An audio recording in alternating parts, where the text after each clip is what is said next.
1 ounce of silver, 31 grams, a disc thinner than a stack of 5 coins. If you watched the first video in this series, you know a strange fact about gold.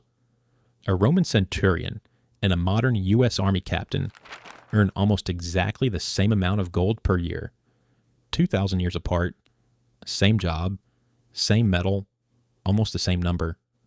Gold doesn't move. Everything else does. Silver tells a completely different story. And honestly, it's a more important one. 2,000 years ago, a Roman legionary, not the officer, the ordinary foot soldier carrying the empire on his back, earned 1 silver denarius per day. That coin weighed about 3.5 grams, roughly a tenth of a Troy ounce.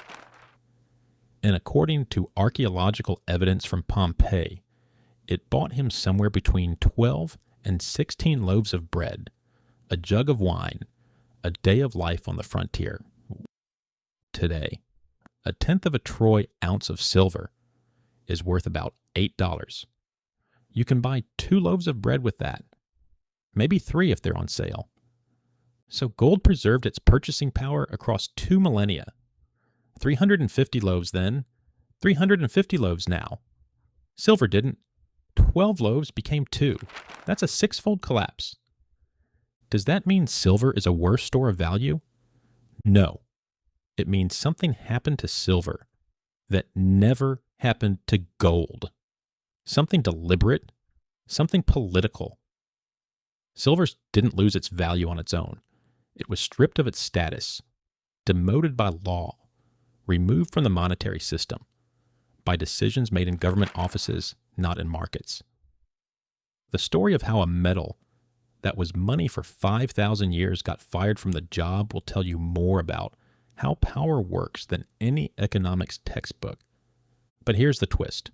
Right now, silver is doing something it hasn't done in 150 years. It's coming back, not as money, as something that might matter even more. This video follows 1 ounce of silver through 2,000 years. In each era, how many days of work for 1 ounce? What does it buy, and why did the answer change?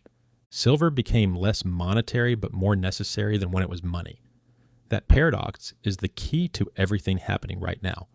Gold measured power, silver measured life.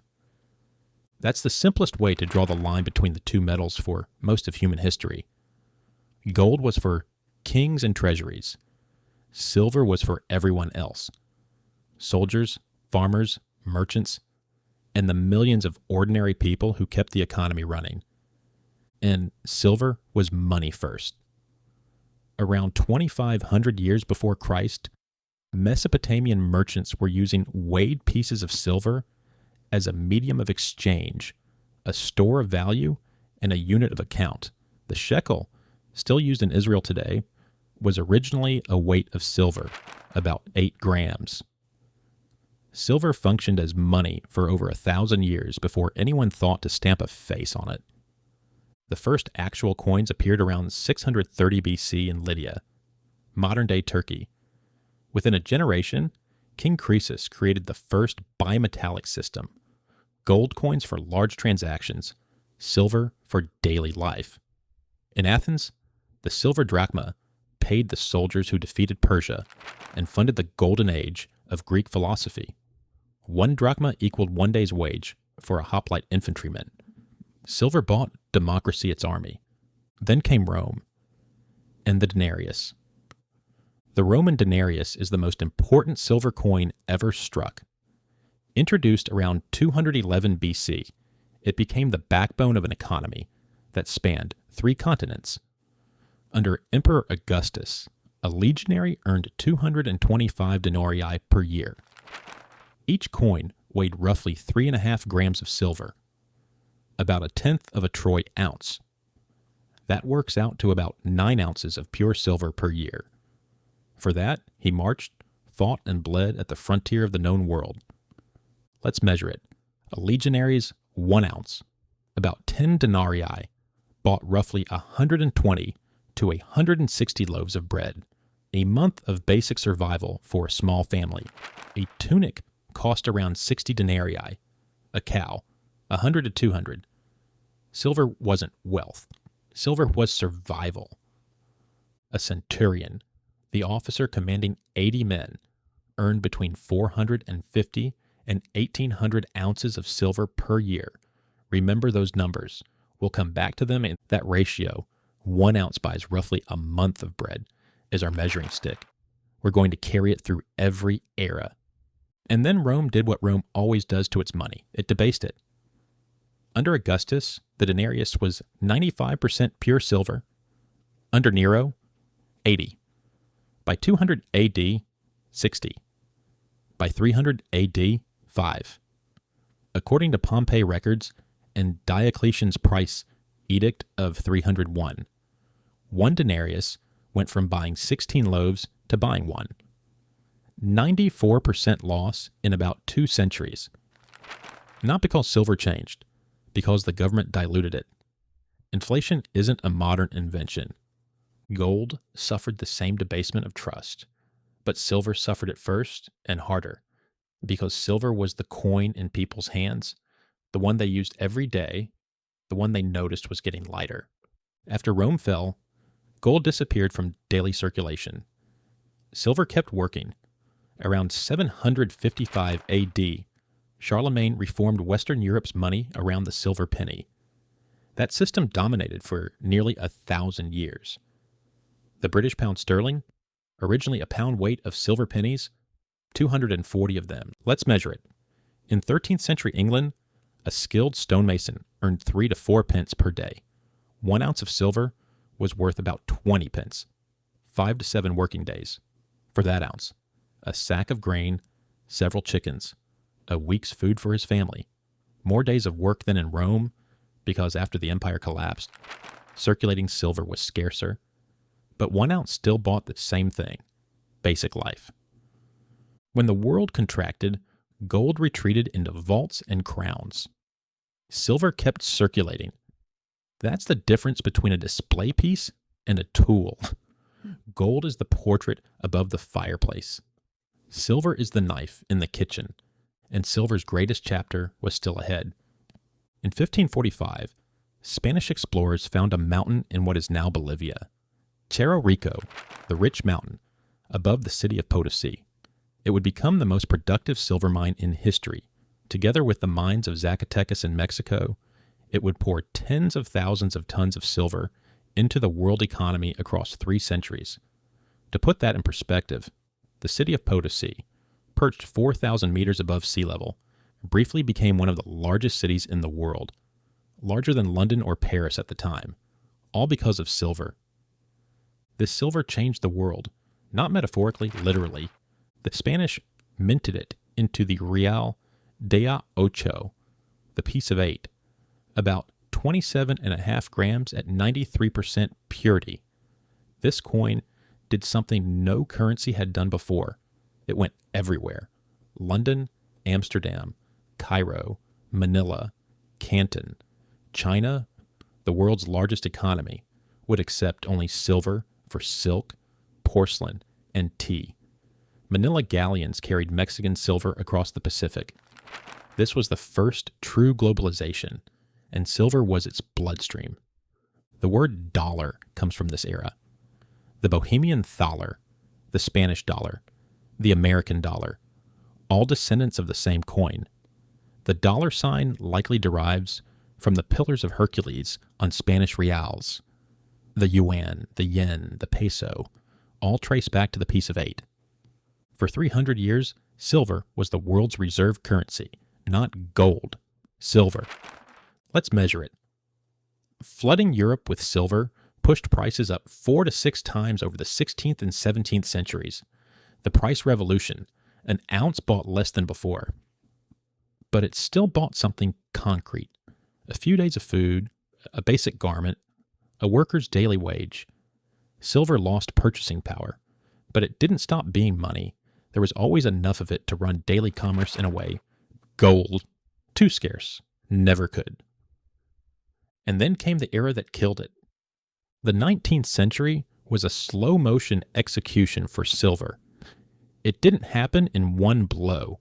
It happened through a series of political decisions, each one pushing silver further from the center of the monetary system.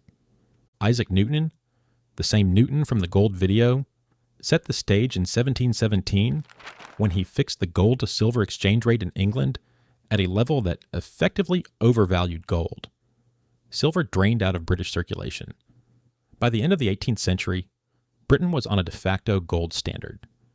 The United States, at its founding in 1792, took a different path. Alexander Hamilton pegged the dollar to both metals, 15 ounces of silver to 1 ounce of gold. The American dollar was legally defined as 371 grains of pure silver. Let that sink in. The dollar was born as a silver coin. For decades, the two metals coexisted uneasily. But in 1859, the Comstock lode in Nevada unleashed a torrent of new silver onto the market. Prices began to slide. Meanwhile, Germany unified in 1871, adopted the gold standard and dumped its silver reserves on the open market. The world was flooding with silver, and the pressure to choose one metal was building. Then came what millions of Americans would call the crime of 1873. On February 12th, 1873, Congress passed the Coinage Act, 67 sections of dense legal text. Almost nobody noticed what it contained, or more precisely, what it didn't. The standard silver dollar was simply absent from the list of coins authorized for minting. One paragraph. That's all it took. When silver miners brought their metal to the mint and were turned away, the outrage began. Farmers crushed by deflation, money supply contracting. The panic of 1873 triggered the Long Depression, years of falling prices, failing banks, and spreading desperation. The silver movement erupted. Congress passed half measures: the Bland-Allison Act of 1878, the Sherman Silver Purchase Act of 1890, but neither restored free coinage. The climax came in 1896 at the Democratic National Convention in Chicago. William Jennings Bryan, 36 years old, stood before the crowd and delivered one of the most famous speeches in American history. His closing line has echoed for over a century. "You shall not crucify mankind upon a cross of gold." Bryan lost to McKinley, and in 1900, the Gold Standard Act made it official. The United States was on gold. Silver was no longer money. A metal that had served as the foundation of daily commerce for 5,000 years, from Mesopotamian bazaars to American frontier towns, was legally retired in a single generation. This is the moment the gold video and the silver video tell opposite stories about the same event. In the gold video, the gold standard is stability. In the silver video, it's the weapon that killed silver. Same fact. Two meanings. If you've watched both, you see both sides. Silver didn't fail as money. It was removed by political decision. Its value was determined not by supply and demand, but by a vote. Remember that. We'll need it for the ending. Silver didn't fall in price. It was demoted by decree. The 20th century finished what the 19th started, and it did so blow by blow. In 1873, they removed silver's right to free coinage. Strike one. In 1900, they chose gold. Strike two. In 1934, Roosevelt signed the Silver Purchase Act, ordering the Treasury to acquire silver at prices fixed by the government. Private holdings above a certain threshold were effectively pulled into state control. Strike three. And in 1965, the Coinage Act removed silver from circulating coins entirely. Before 1964, every quarter was 90% silver. After, copper-nickel sandwich. Strike four. A 1964 quarter contained 5.5 grams of pure silver, worth about $15 today. The 2026 quarter in your pocket is worth 25 cents. Same shape, same name, 60 times less real value. By 1971, when Nixon closed the gold window on live television, silver had been dead as money for nearly a century. Gold got its dramatic moment. Silver's death was quieter, longer, and more thorough. And then someone tried to bring it back. In the late 1970s, the Hunt brothers, Texas oil heirs, began buying silver. They accumulated roughly 100 million ounces. The price climbed from $6 to $49.45 on January 18th, 1980. Then COMEX changed the rules. Silver Rule 7, restricting margin purchases. March 27th, 1980, Silver Thursday. The price crashed 50% in a single session. The hunts went from billionaires to bankruptcy. But Silver Thursday revealed something. The physical silver market is tiny. When real demand hits limited supply, price explodes. And when that threatens the system, the rules get rewritten mid-game. Let's measure it. After the crash, silver settled around $10 to $15. The average American earned about $15,000 a year. 1 ounce cost half a day's work and bought almost nothing special. For 4 decades, silver traded between $5 and $25. The gold to silver ratio, historically 15 to 1, stretched to 80, 90, over 100. By April 2025, it touched 105 to 1. Silver had rarely been cheaper relative to gold in modern history. A worker in the 2000s could buy an ounce with less than an hour of labor. More silver per week than a Roman soldier earned in a year, not because silver was abundant, but because nobody was looking at it. 40 years in the desert, forgotten, dismissed. But under the surface, something was changing. Here's a question. What happens when investors and factories want the same thing, and there isn't enough of it? Gold gets hoarded, silver gets consumed. That difference explains everything. When gold rises in price, people lock it in vaults. Almost all the gold ever mined, around 212,000 tons, still exists somewhere. Gold doesn't get used up. Silver's the opposite. Today, roughly 60% of all silver demand is industrial. Not jewelry, not coins, not investment, industrial. Factories, machines, products that get built, sold, used, and eventually thrown away. Silver doesn't sit in a vault waiting to be admired. It disappears into the economy, atom by atom, device by device. Why silver?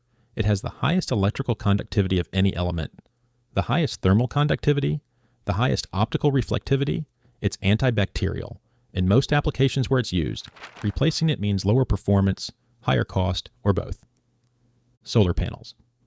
Each one contains roughly 8 to 20 grams of silver. Depending on the technology, the amount per panel is shrinking, but installations are growing so fast it more than compensates. In 2014, solar consumed 11% of silver demand. By 2024, 29%. By 2030, solar alone could require 20% or more of the entire global supply every year. Electric vehicles. A gasoline car uses 15 to 28 grams of silver. An EV, 25 to 50. Every EV built is a net increase in silver demand. Electronics and computing. Every smartphone, server, and 5G base station uses silver in its contacts. Data centers have roughly doubled worldwide in the last decade, and the pace is accelerating. Now the constraint. 70% of all silver is mined as a byproduct of copper, zinc, and lead. To get more silver, you need to mine more copper, whether or not the copper market needs it. A new mine takes 5 to 8 years. Supply is growing less than 1% per year. It can't keep up. For 4 consecutive years, 2021 through 2024, global consumption has exceeded production. The cumulative shortfall, roughly 680 million ounces. In 2024, industrial demand alone hit a record, nearly 680 million ounces. Total demand reached about 1.2 billion. Production, 820 million. The gap is filled by drawing down stockpiles. But stockpiles are finite, and silver that goes into industry doesn't come back. When it enters a solar panel, it's embedded in microscopic traces across millions of cells. When a phone is thrown away, the silver goes to a landfill. Extraction costs more than the silver is worth. Gold sits in vaults forever. Silver vanishes into civilization and never returns. Investors want bars and coins. Factories want paste and contacts. Both pull from the same shrinking pool. Investors hoard what industry burns. Both believe they're protecting the future. Both are right.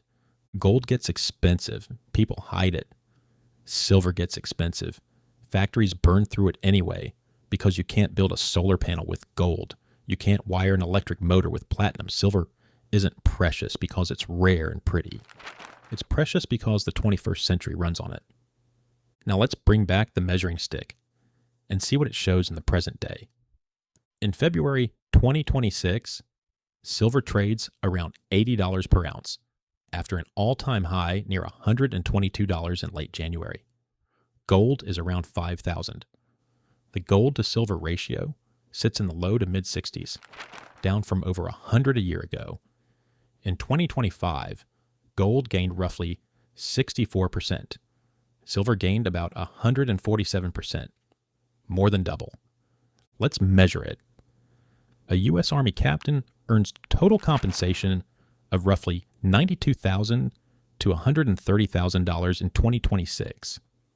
At $80 per ounce, that's about 1,100 to 1,600 ounces of silver per year. A Roman centurion earned 450 to 1,800. The ranges overlap for the first time in decades. The average American worker earns 60 to 70,000, about 750 to 900 ounces. A Roman legionary earned 27 to 37. Modern workers earn roughly 20 times more silver. Real productivity gains. But when silver was money, the gap was much smaller. Today's gap is the measure of silver's demotion. The narrowing gap is the measure of its return. Now the bread test. In Rome, 1 ounce of silver, about 10 denarii, bought somewhere between 120 and 160 loaves. Today, at $80, 1 ounce buys about 20. That's a 6 to 8-fold drop. Gold's bread test is flat. 350 loaves in Rome, roughly 350 today. 2,000 years, same number. Silver's bread test is broken, and the reason it's broken is the most important lesson in this video. Silver didn't lose purchasing power because of inflation or oversupply. It lost it because in 1873 and again in 1900, and again in 1934 and again in 1965, governments took away a piece of silver's monetary status. 1873, they stopped minting it. 1900, they chose gold instead. 1934, they took it from citizens. 1965, they pulled it from coins. 4 laws, 92 years, 5,000 years of monetary history, undone. Gold kept its premium because central banks still hold it. 20% of all gold ever mined. Virtually no central bank holds silver as a core reserve, not in any meaningful size. Not because silver is inferior, but because the system chose to keep gold and discard silver. The broken bread test doesn't prove silver failed. It proves that value is a political agreement. When the agreement changes, the value changes, no matter what the metal can do. Money is not a thing. Money is a consensus. Silver was that consensus for 5,000 years. A handful of laws changed it in a single generation. Anyone who stores wealth in anything, dollars, crypto, real estate, should remember. What counts as money is a decision that can be reversed. But here's the reversal. Nobody voted for. The world decided silver wasn't money, then discovered it was something the economy literally cannot function without. Not precious like gold, necessary in a way gold has never been. Silver isn't money by law, but it's becoming money by necessity, through the things without which modern life doesn't work. So what is 1 ounce of silver today? First phase, former money, 5,000 years. From Mesopotamian rings to Spanish pieces of 8 to American silver dollars. The coin in the soldier's pocket, the merchant's purse.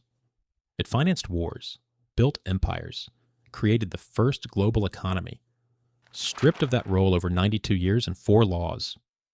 Second phase, critical resource, the most conductive element on the periodic table. Solar panels, EVs, 5G, AI. 60% of demand is industrial. Unlike gold, it gets consumed, scattered across billions of devices, often unrecoverable. Third phase, bottleneck. 4 years of structural deficit. 70% of supply is a byproduct. New mines take 5 to 8 years. Solar, EVs, and AI are all accelerating demand at once. The math doesn't resolve. Gold shows you what people believe. Silver shows you what actually works. In Rome, it bought bread. In medieval Europe, it was the only money left. In the age of exploration, it became the world's first reserve currency. In the 20th century, politics killed it. And now, in solar panels, electric motors, server racks, it's back, not as money, as infrastructure. The question is no longer what silver is worth. The question is whether there's enough. 5,000 years as everyone's money, then fired with the stroke of a pen, 150 years in the shadows, and now it's in every solar panel, every electric car, every server, and the world is running short. Gold stands still. Silver moves. It always has. Here's your homework. And if you watch the gold video, you know the drill. Take your annual income. Divide it by the current price of 1 ounce of silver. That's your silver number. How many ounces your year of work is worth. Now take your gold number from the last video. Your income divided by the price of gold. Divide the silver number by the gold number. What you get is your personal gold to silver ratio. Compare it to the historical average of 15 to 1. The gap between your number and 15 tells you everything about what happened to money over the last 150 years.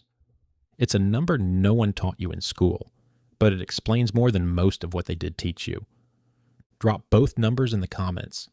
I want to see them. This isn't investment advice. This is a different kind of question. Not what should you buy, but what should you measure your life in?